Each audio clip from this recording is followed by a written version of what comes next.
మొన్న బంగ్లాదేశ్లో దీపు చంద్రదాస్ అనే 27 ఏళ్ల యువకుడిని చాలా అమానుషంగా దారుణంగా గుంపులుగా మీద పడి చంపేయడం జరిగింది.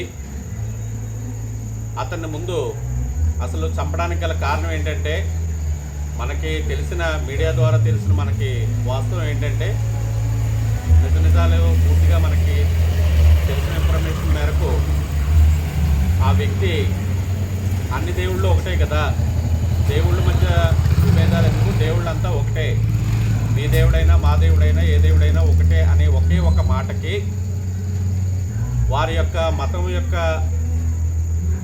దేవుణ్ణి ఈతను కించపరిచాడన్న నెపంతో అతన్ని పోలీస్ స్టేషన్లో పెట్టగా, పోలీస్ స్టేషన్లో కూడా అతని మీద దాడి జరుగుతుందని తెలిసినా కూడా ఆ యువకుడు చాలా ధైర్యంగా దేవుళ్ళందరూ ఒకటే అన్నాను, నేను అంతకు మించి ఏమన్నానన్న మాటగా ఆ అబ్బాయి కట్టుబడి ఉన్నాడు. కట్టుబడి ఉంటే మరి ఏం జరిగిందో ఏంటో తెలియదు, అతన్ని సడన్గా ఓ గుంపులోకి వదిలేయడం జరిగింది. వదిలేస్తే అతన్ని చాలా అమానుషంగా, ఇందాకే ఒక వీడియో సర్క్యులేట్ అయింది మన గ్రూప్లో, అతన్ని బట్టలు గోడదీసి చెట్టుకి ఉరేసి, ఆ ఉరేసిన తర్వాత అతను ప్రాణం వదిలేసి ఉండొచ్చు, ఆ ప్రాణం వదిలేసిన తన భౌతికాయాన్ని చెప్పులతో చితక్కొట్టి చివరికి చాలా దుర్మార్గంగా నాగరికత మర్చిపోయి తగలబెట్టేశారు అతన్ని. ఆ ఘటన చూసి హృదయం చాలా కకావికలం అయిపోయింది. మన దేశం భారతదేశంలో అన్ని మతాలు ఒకటే అన్న నినాదంతో బతుకుతున్నాం. మరి భారతదేశం ఒకటే ఈ ప్రపంచంలో మిన్న దేశమా? మిగతా దేశాలు మాత్రం వారి మతాలను మాత్రమే గౌరవిస్తాయా? మిగతా మతాల వాళ్ళని ఆ దేశంలో బతకనివరా?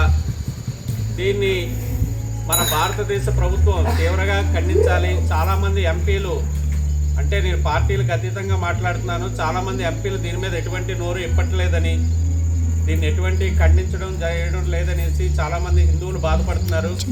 గవర్నమెంట్ సత్వరమే దీని మీద స్పందించి వారి యొక్క దీన్ని ఖండించవలసిందిగా ప్రతి ఎంపీ పార్టీలకు అతీతంగా, ప్రతి భారతీయ పౌరుడు పార్టీ వారి యొక్క మతాలకు అతీతంగా దీన్ని ఖండిస్తారు. ఎందుకంటే ఈ దేశంలో పుట్టిన ప్రతి ముస్లిము, క్రిస్టియన్, భారతీయుడు అనే భావంతోనే బతుకుతాం. మనం ఇక్కడ మతాలకు అతీతంగానే బతుకుతాం. ప్రతి దేశం భారతదేశాన్ని ఆదర్శంగా తీసుకు బతకాలని కోరుకుంటూ ఈ విషయాన్ని తీవ్రంగా మనం అందరం కూడా ఖండించాల్సి ఉంది.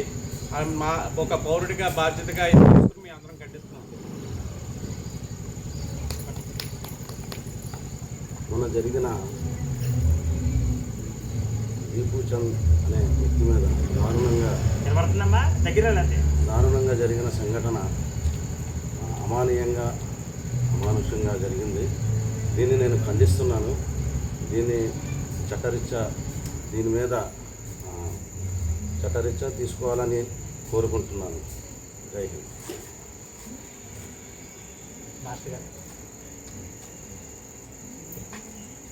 నా పేరు రవికుమారు. నేను మరి ఈ ఆలయ కమిటీ చైర్మన్గా ఉన్నాను. మరి ఈరోజు మన భారతదేశంలో సామరస్యత గురించి ప్రతి ఒక్కరూ కూడా మతాలకు అతీతంగా అన్నదమ్ముల వలె కలిసిమెలిసి ఉంటున్నాం.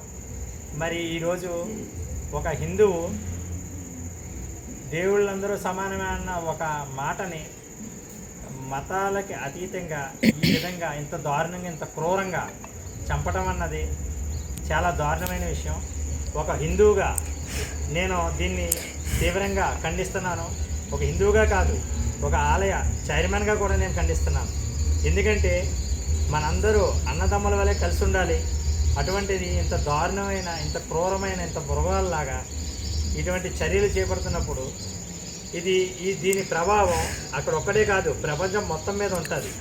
అందుకే దీన్ని రాజకీయ నాయకులు కూడా జోక్యం చేసుకుని మరి అందరిలో కూడా సర్వమత అంటే ఈ సామరస్యత అన్నది ప్రతి మతంలోనే ఉండాలని ఈరోజు మరి మతాలకు అతీతంగా ఈరోజు మన సోదరుడు కరీం గారు, మన ముస్లిం సోదరుడు కరీం గారు, అదేవిధంగా మన క్రైస్తవ సోదరుడు శ్రీనివాసరావు గారు అందరూ కూడా మతాలకు అతీతంగా దీన్ని ఖండించడానికి ఈ విధమైన వీడియో మేము రిలీజ్ చేస్తున్నాము. మనందరూ ఒకటే, భారతీయుల ముద్దు బిడ్డలం. భారత్ మాతాకి, భారత్ మాతాకి, భారత్ మాతాకి. నాయుడు గారు మీరు మాట్లాడాలి. నాయుడు గారు మీరు చెప్పాలి కదా మాకు, చెప్పండి. బంగ్లాదేశ్లో జరిగిన హింసాత్మక సంఘటన వల్ల యావత్ ప్రపంచానికి భయానకానికి పుట్టించిన సంఘటన అది. ఇది కేవలం ఒక హిందువునే కాకుండా మానవతా దృక్పథంతో ఆలోచించినా సరే మానవత్వాన్ని, నైతిక విలువల్ని కూడా మర్చిపోయి హింసాత్మకంగా అతి క్రూరంగా ఆయన్ని చంపేయడం జరిగింది. దీనికి కుల, మత, భాష విచక్షణ విభేదం లేకుండా అందరం కూడా కలిసికట్టుగా దీన్ని తీవ్రంగా ఖండించాలని కోరుకుంటున్నాను. జై హింద్. జై హింద్. ఇంకా బంగ్లాదేశ్లో ఒక హిందూకే కాదు, ఒక క్రిస్టియన్ మహిళ ఆటోలో వెళుతూ ఉంటుంటే ఒక మతానికి సంబంధించి నా దుస్తులు ఆ అమ్మాయి వేసుకుంటుందని, ఆ అమ్మాయి మీద కూడా చాలా విపరీతంగా అమ్మాయిని చుట్టుముట్టి కొద్దిగా అమ్మాయిని ఇబ్బంది పెట్టారని కూడా న్యూస్లు బయటకు వచ్చినాయి. కాబట్టి బంగ్లాదేశ్లో ఇటువంటి హింసలు ఆగాలి, దీనికి మన ప్రభుత్వం కూడా ఏదైనా చర్యలు తీసుకోవాలని మేమందరం కూడా భారతీయుల తరఫున కోరుకుంటున్నాం. జై హింద్.